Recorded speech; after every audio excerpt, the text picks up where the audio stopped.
se trata de un mitin, se trata de que podamos trasladarle esto a la gente. Más que nada para que la gente sepa que le están mintiendo. Sin embargo, ¿por qué en España hay más paro y aumenta el paro en mayor medida que en otros países? Esa es la clave. Porque ante lo que dice la secretaria general de que nosotros caemos más despacio que caen otras naciones, sin embargo el paro aumenta más deprisa en España que en otras naciones. Tampoco me consuela que caigamos más despacio. Tampoco me consuela que tengamos el sistema financiero mejor. Siempre también pongo el mismo ejemplo, que es un poco bestia, que es como ir en la cola de un avión que está cayendo, y vamos a ser los últimos en llegar al suelo. Pero bueno, al final tenemos una caída menor, tenemos un sistema financiero mejor, etcétera. Sin embargo, el paro peor. ¿Por qué? Respuesta de la patronal. ¿A que no os podéis imaginar cuál es la respuesta de la patronal? Después de exprimirse el cerebro, dice, el problema es del mercado laboral, de que no basta con que 9 de cada 10 contratos sean temporales, sino que tendría que ser 10 de cada 10 contratos temporales. Esto es lo que también los economistas llamamos una gilipollez. Es decir, no tiene absolutamente nada que ver con la situación. El problema en estos momentos de por qué aumenta el paro es el siguiente. Cuando cierra una fábrica en Alemania, despide, es verdad que hay más fábricas en Alemania que en España, pero cuando cierran una fábrica en Alemania, despiden a 3 trabajadores y apagan 3 máquinas. Y cuando cierran la misma fábrica en España, despiden a 9 trabajadores y apagan una sola máquina. Es decir, los productores españoles son más intensivos en trabajo.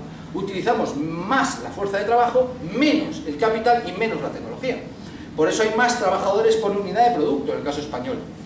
Por eso somos menos competitivos en el exterior, porque utilizamos menos tecnología, utilizamos menos capital. Solución para ser competitivo por parte de algunos economistas del siglo XVIII y de la patronal del siglo XXI, española, que es, bajamos los salarios y ya verás cómo somos competitivos. ¿Cuál es el producto más competitivo de la historia de la humanidad? Las pirámides de Egipto. Tiene el coste laboral cero, ¿no? Eran esclavos, con lo cual salía coste laboral cero, pero claro, ¿qué buscamos? ¿La competitividad pakistaní o de Myanmar o la competitividad de Alemania o de Francia basada y sustentada en el capital, en la tecnología, esa que además te sirve para que cuando haya recesión económica apagues las máquinas y no despides a tantos trabajadores? Esto lo defendéis los sindicatos y lo contáis mucho mejor que yo. ¿Qué ocurre entonces? Por eso despedimos a tanta gente, porque nuestros sectores productivos son muy intensivos en trabajo, porque, por ejemplo, la construcción, por ejemplo, el turismo, ¿de acuerdo? ¿Qué tenemos que hacer? Cambiar de modelo productivo. A corto plazo, inyectar liquidez y levantar la demanda, y a largo plazo, cambiar el modelo productivo. ¿Qué es lo que dice el gobierno? Y como decía Trini, es lo que están intentando hacer. Pero tengo que decir la verdad, no es nada fácil. Tú no puedes tener una economía sustentada en la construcción, tal como heredamos del Partido Popular, y conseguir una economía sustentada en la tecnología como la competitividad alemana. Eso no se hace de la noche a la mañana. Necesitaríamos pues 20 años de gobierno socialista, porque si tuviéramos 20 años de Partido Popular volveríamos a repetir el error de sustentarlo en factores, en empresas intensivas en trabajo. ¿Qué hace el Consejo de Ministros? El Consejo de Ministros dice, el problema financiero provoca un derrumbe de la demanda y lo estamos pagando la clase trabajadora, como dice por cierto el Consejo de Ministros de todo el mundo. Problema financiero, lo solucionamos emitiendo deuda por parte del Instituto de Crédito Oficial, dándoselo a los bancos y los bancos a la gente. Mal estaría que los bancos, en vez de pasar a la cuenta de explotación las pérdidas porque las inmobiliarias no le pagan, lo que están haciendo algunos es dando dinero y quedándose con los pisos en dación de pago, con lo cual no generan pérdidas. La primera inmobiliaria de España en estos momentos es el Banco de Santander. Con lo cual, ¿qué hay que hacer? Que el dinero que destina el gobierno a los bancos llegue a los pequeños empresarios, a los medianos empresarios, a los autónomos, a las familias, incluso a aquellos que han pagado o han adelantado dinero por una vivienda de protección oficial y en estos momentos los bancos ni siquiera le están subrogando. Con lo cual, el dinero que está dando el gobierno es para inyectar liquidez, primera medida. Segunda medida, que se levante la demanda, que la gente pueda consumir. Por eso, lo que ha hecho ha sido inyectar 8.000 millones de euros en obras, como decía Pedro y Trini. Y en tercer lugar, tercera medida, es muy importante, que además forma parte de uno de los criterios de la política económica, como vienen los manuales, que es que no sea la clase trabajadora la que pague el pato generado, o la crisis generada por el capitalismo más salvaje que ha tenido la humanidad, que ha sido el que provocaron los republicanos en los Estados Unidos, como yo he explicado y creo que haber demostrado. Y aunque lo hubiese generado la crisis la clase trabajadora, tampoco pueden ser los más débiles los que pagan la crisis, pero es que encima no hemos generado nosotros la crisis. Por eso el presidente del gobierno dice que no se va a dar ningún paso atrás en política social, porque no vamos a ser los trabajadores los que paguemos la crisis.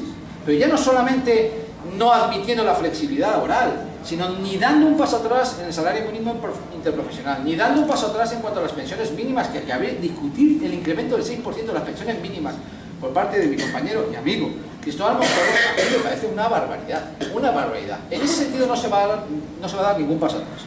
Pero el gobierno de la nación está limitado por el presupuesto ante una crisis que es mundial. Esto hay que entenderlo. Es como un tsunami, porque claro, los bancos están apalancados. Esto es otro término asqueroso que utilizamos los economistas, pero apalancado significa que se prestan una vez, otra vez, entonces, y tú sin embargo tienes un presupuesto. Es como un tsunami que te viene encima y tú estás en la playa con un cubito que es el presupuesto general del Estado. Claro, para que os hagáis una idea, cuando quebró Lehman Brothers, ¿os acordáis de Lehman Brothers? Lo que debía Lehman Brothers al resto del mundo, a otros bancos, era igual a 1/3 del PIB de España. Con lo cual me vais a decir, con el capítulo 6 del presupuesto general del Estado, ¿cuántas cosas se pueden hacer? Muchas, hay que hacerlas, pero es difícil, pero lo difícil es donde tenemos que echar el resto, y eso es lo que está haciendo el gobierno. Primero, ante la crisis financiera internacional. Segundo, todas las administraciones tienen que implicarse. La Comunidad Autónoma de Madrid. La Comunidad Autónoma de Madrid presume... Bueno, yo no quiero ofender a nadie, porque el otro día la presidenta del saliente me decía que... dice, no te metas, como decía, métete con lo que hago y no te metas conmigo. Vamos, que no hables. Tenemos que ser austeros. La Comunidad de Madrid tiene una deuda de 13.000 millones de euros. ¿Cómo puede presumir de ser austeros? Hay que implicarse haciendo inversiones. Este es el momento, ¿no? Si hay que implicarse haciendo inversiones, ¿por qué, como decía Trini, han reducido en la Comunidad de Madrid un 20% las inversiones? ¿Por qué? Yo he llegado a pensar una cosa que, sinceramente, me parece una barbaridad y no puede ser cierto. Digo, está reduciendo las inversiones como pensando que cuanto peor mejor. Porque no pueden ser tan brutos. Bueno, pues te tiras 5 minutos hablando con ellos y ya empiezan a entender cosas. Dice, tenemos un problema de empleo, pero si las políticas activas de empleo, como saben las diputadas, están transferidas a las comunidades autónomas. ¿Por qué este año han dejado de gastar 200 millones de euros en políticas activas de empleo? ¿Por qué? Como bien saben los sindicatos. Porque se los han gastado en otra cosa. Como dice Adolfo Piñedo, que es nuestro portavoz de Economía y Hacienda, investiga, que es como una rata de biblioteca, y investiga todos los presupuestos y enseguida detecta en dónde se lo han gastado. No se exagero. Se han gastado 179 millones de euros en propaganda, en publicidad. Que yo se lo decía al consejero saliente de Hacienda, que es Antonio Beteta, y me decía, hombre, Antonio, no estarás en contra de que se hagan anuncios en contra del cáncer de mama. Y claro, fíjate, qué demagogia. Y yo decía, hombre, 179 millones de euros en anuncios contra el cáncer de mama, casi como que mejor los metéis en investigación contra el cáncer de mama. Claro, ante esa exageración, porque como todo el mundo sabe, de lo que nos informan diariamente unas 3.000 o 4.000 veces, es lo bien y lo rápido que va el metro de Madrid. Claro, y otras muchísimas cosas. 179 millones de euros, que son 30.000 millones de pesetas al año en propaganda.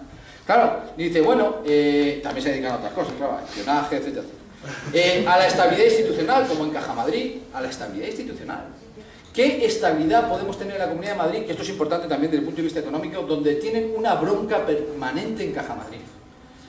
Donde la Nacional 6 se cuenta por municipios que son más una fosa séptica, sus ayuntamientos, que otra cosa. Donde Pedro Castro me acaba de enseñar una noticia que no ha dicho él, pero lo digo yo, porque me lo ha enseñado en el móvil, donde el Partido Popular no va a incluir en sus listas electorales, en las listas a la Unión Europea, al Parlamento Europeo, a Gerardo Galeote.